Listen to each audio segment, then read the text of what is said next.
రాజన్నకు భక్తుల రద్దీ. గత 2 నెలలుగా వేములవాడకు పోటెత్తుతున్న భక్తులు. 21 రోజుల్లో 2.5 కోట్ల ఆదాయం.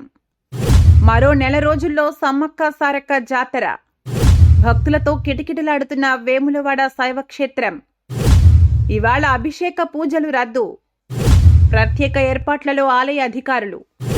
వేములవాడ రాజన్న దర్శనానికి రోజురోజుకు భక్తుల రద్దీ తీవ్రమవుతోంది.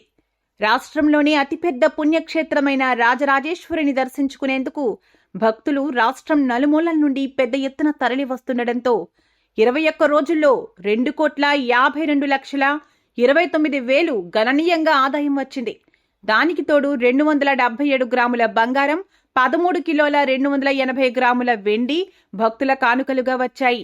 మునుపెన్నడూ లేని విధంగా రాజన్నకు హుండీతో కోట్లాది రూపాయల ఆదాయం రాగా, మరో నెల రోజుల్లో మహాజాతర సమ్మక్క సారక్క జాతర సమీపిస్తుండటంతో భక్తులు ముందుగా రాజన్న దర్శనానికి తరలివస్తున్నారు.